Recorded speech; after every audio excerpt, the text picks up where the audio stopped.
it is puppy time. I mean, it is time for dog training here because that is what's very important, and that is why we're doing this segment. But I have been waiting for this because Ivy is here in studio, and along with her wonderful owner that has a teacher, and she teaches the dog class. This is Marie Gatton. It is so good to have you here. Thank you. She comes to us from Quebec. You moved here how long ago?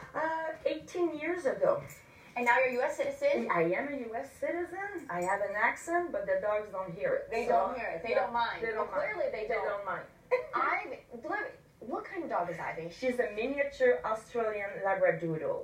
And how old is she? She is 4 months, almost, like September 4th. So I hear you're basically, this is yours. She's all yours. Mm-hmm. Well, but we've all tried to steal her already. Yeah, people. But I feel like you are the dog whisperer.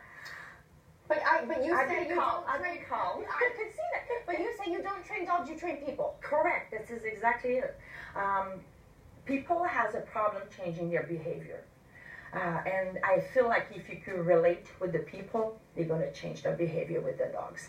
They have problems. We do have problems as people, don't we? It's true. So what is the first thing we need to know when we're getting a dog? I mean, clearly training is a huge deal, and we should all be taking our dogs to a trainer. But I like to call it my CPR of training. Now, guess that doesn't mean literal CPR. No, but C for consistency, P for patience, and R for repetition. The consistency is really, really important. People in the household, if there's more than one member, do things differently with their dog. The dog is confused. He has no idea. The rule of not follow. Patience. It doesn't happen overnight. We really like to.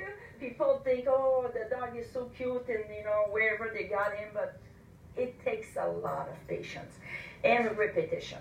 You need to be able to put the time every day if you want to see some results. Otherwise, people will call me in 5-6 years, the dog is still jumping or nipping. Well, see, and that's what pains me to think about, because people start taking it out on the dogs because the dog isn't doing what they want it to do, and the dog will get hit or something like that. Worse, and it's not their fault. Yes, it's our fault. Yes. People who came through my classes, either because I do private or group classes, this is one of the first things I'm telling them. I'm not going to spend time working on your dog. I'm going to spend time working on you. I'm here to help you to create a communication and create leadership with your dog. Do you want to show us a few little things that she's, I mean, at such a young age? Oh, yes. I mean, she's walking great on the leash, which is something extremely important because the law needs to have the dog on the leash. Mm-hmm. She's sitting really well. She's laying down. I'm not going to teach her tricks like rollover or something like that, maybe in the future.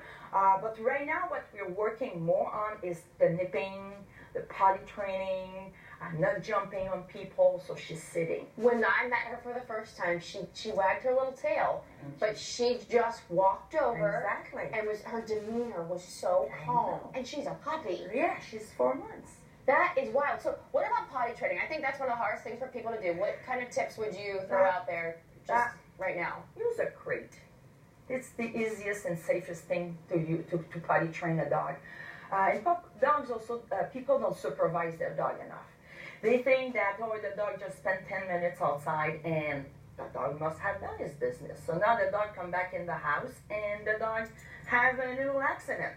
And now they don't understand. So if you use a crate the proper way and you use it as a safe place for your dog should not have any accident. And take your dog on a regular basis, obviously outside. What about chewing on things like your shoes or things they shouldn't be chewing on, couches? Yeah, I'll say shoes, put your shoes away.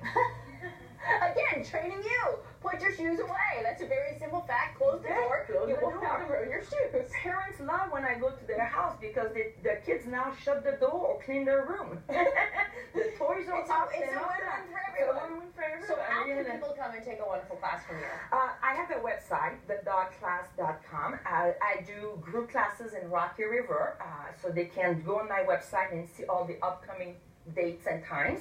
Or I do private lessons, so they just can contact me and I can go to their house to do a private session. I think Natalie, you And need to I hold think her. I do. I I think want you're to take her. And if you are in love with this dog, there is a Yes. local breeder. Yes. I'm guessing you really She like this local breeder. Yes, this dog is from Heritage Manor, Labradoodle, and it's in Walton Hills, so it's not that far from here. They breed mini, like her, which will be about 20 pounds, and they breed medium size, which is about 40 pounds. And they have all the colors. If you like chocolate, or They have lighter them all. colors,